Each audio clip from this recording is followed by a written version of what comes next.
La démocratie triompha en Turquie le 15 juillet.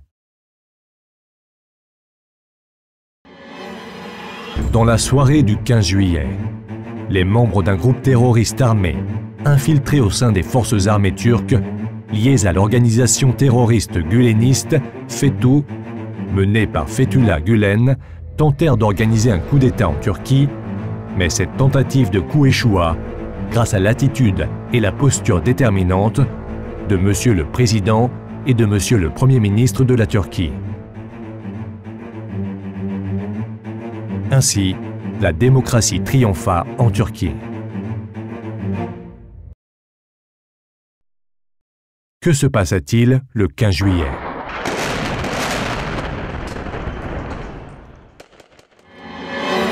Les membres de l'organisation terroriste FETÖ bloquèrent le pont du Bosphore et à la fois les tireurs d'élite et les canons ouvrirent le feu sur le peuple.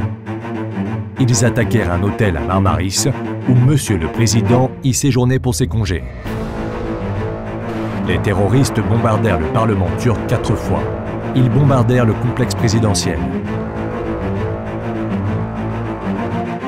Les chaînes de télévision, comme TRT et CNN turques, furent mises hors service suite à l'assaut. Ils attaquèrent le bâtiment de Digiturk et de Turk Télécom et arrêtèrent la radiodiffusion.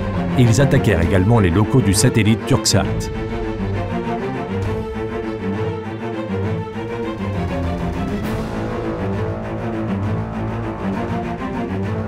Le chef d'état-major et certains commandants des forces furent pris en otage.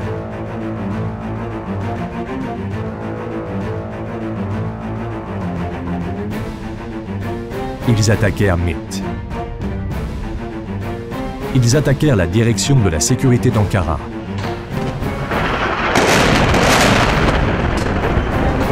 Ils tirèrent sur le peuple devant la présidence d'état-major et ils tuèrent plusieurs personnes innocentes. Ils bloquèrent les 2 aéroports d'Istanbul en y organisant des assauts. Ils saisirent les tours de contrôle et y interdirent également les vols. Ils se battirent contre les forces de sécurité et tuèrent des personnes innocentes dans de nombreux endroits.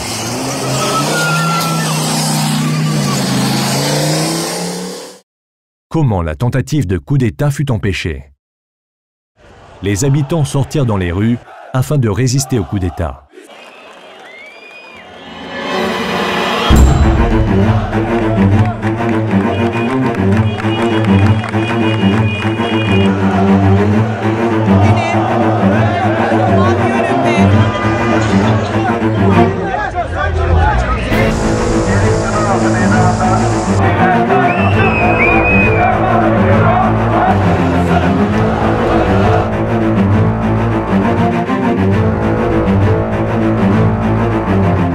Monsieur le Président et Monsieur le Premier ministre invitèrent tous les citoyens du pays à se rendre dans les places et dans les aéroports grâce aux messages directement diffusés à la télévision.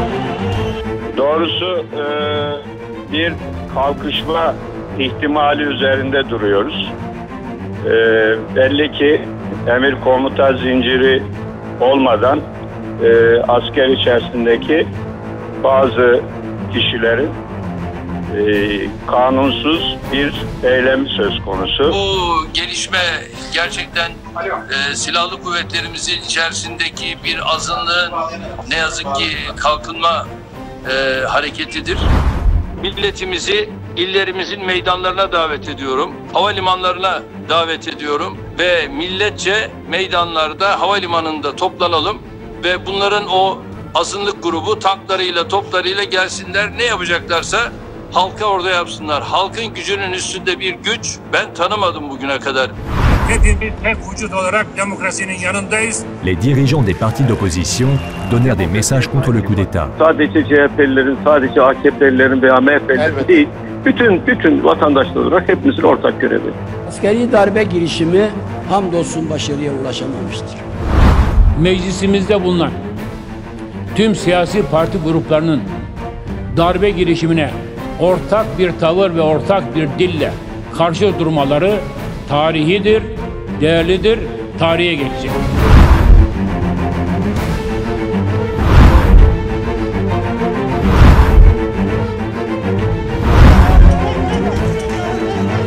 peuple s'unit ensemble, sans aucune différence politique et idéologique, contre le coup d'État et ils bloquèrent les routes des canons.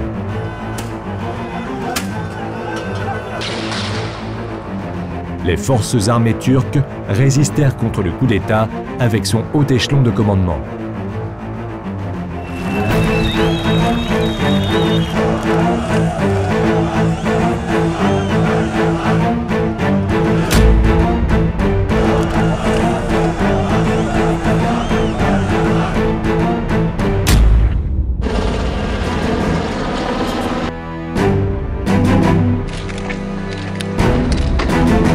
Après l'enquête, les putschistes furent capturés et certains rendirent les armes à la sécurité et au parquet. Les putschistes passèrent aux aveux et affirmèrent avoir reçu des ordres par l'organisation terroriste guleniste FETÖ, menée par leur leader, Fethullah Gülen FETÖ, pour perpétrer une tentative de coup d'État. Qui est Fethullah Gülen et quelle est la dimension de l'existence des sinistres plans des organisations terroristes FETÖ? Fethullah Gülen eut pour objectif principal de saisir l'État en se présentant comme prédicateur et en 1965, il jeta les bases de son organisation illégale et commença une propagande d'agitation grâce à son magazine intitulé Sizinti.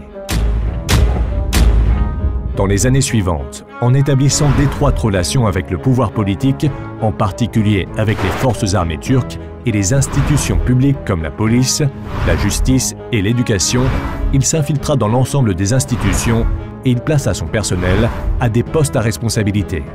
Il n'hésita point à dérober les questions des examens d'entrée des institutions afin de placer ses membres et d'y avoir la main. Les membres de l'organisation se dissimulèrent cachés en composant des équipes dans les établissements où ils furent employés et infiltrés. L'organisation FETÖ créa des chaînes de télévision et de radio dans le secteur médiatique. FETÖ publia des journaux quotidiens, des magazines hebdomadaires et des mensuels afin de parvenir à ses objectifs de propagation insidieuse. FETÖ créa des associations nationales et internationales, des fondations et des organisations non gouvernementales pour être efficace dans le monde des affaires. L'organisation terroriste guleniste FETÖ forma des cellules dans ses institutions étatiques, exerça une pression en ayant recours à des méthodes antidémocratiques et utilisa la violence et le mobbing contre tous ceux qui n'exécutèrent point leurs directives en appliquant une tyrannie absolue. En février 2014, cette organisation terroriste entreprit des actions illégales en utilisant son pouvoir dans la police et dans le système judiciaire contre le gouvernement. Fethullah Gülen et ses sympathisants furent déclarés organisation terroriste par décision du Conseil de sécurité nationale. Suite à cette décision, le gouvernement commença à lutter contre les membres de l'organisation terroriste, FETÖ légalement, restant conforme aux lois. Les enquêtes sur tous les fonctionnaires de l'État déterminant la relation avec l'organisation terroriste FETÖ furent conduites entre les années 2014 et 2016 et nombre de preuves furent recueillies au cours des enquêtes judiciaires.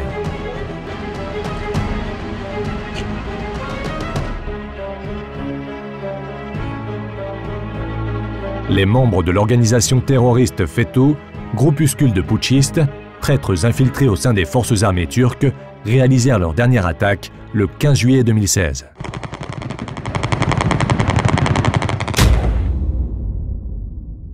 Mesures prises. Après le 15 juillet, la laïcité, la démocratie et les mesures prises conformément à la loi universelle. Au cours de la tentative de coup d'État, les membres de l'organisation terroriste FETÖ tuèrent plus de 200 personnes innocentes parmi la population civile qui résista au coup d'État et aux forces de sécurité avec des hélicoptères, des avions et des tanks usurpés durant 23 heures. À partir de la date du 16 juillet, les putschistes saisis ou s'étant rendus seront jugés par décision du procureur de la République. Aucune détention ou garde à vue n'aura lieu en dehors des lois et du droit. La mise en accusation de certains procureurs, des juges et des magistrats dans tous les mécanismes judiciaires et la destitution de ces derniers sera effectuée conformément à la loi suite à la demande du procureur autorisé. La destitution des recteurs, des doyens et des académiciens identifiés comme membres de l'organisation terroriste FETÖ ou la révocation de ces derniers eut lieu à la fin des enquêtes réalisées dans le cadre des institutions compétentes et des règles du droit par des institutions autorisées.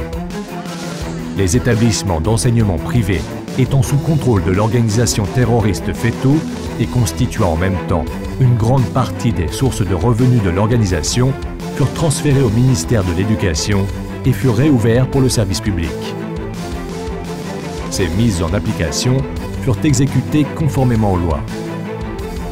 Les entreprises, les fondations et les organisations non gouvernementales identifiées pour être en relation avec l'organisation terroriste FETÖ et pour leur soutien financier en faveur de l'organisation guleniste furent également soumises à l'enquête. Au 20 juillet, le gouvernement déclara l'état d'urgence pendant 3 mois suite à la recommandation du Conseil de sécurité nationale. La loi d'état d'urgence accorda d'importants pouvoirs à l'administration, mais le gouvernement déclara qu'il n'aura pas recours à la majeure partie de ses pouvoirs. Il ne s'agit pas de restriction de l'espace, de diminution de liberté, de violation des droits de l'homme. Le gouvernement souligna qu'il n'interviendra point dans le domaine économique. Les citoyens ne seront point touchés au quotidien par la décision de l'état d'urgence. Milletimize beraber büyük bir belayı Allah'a şükür def ettik.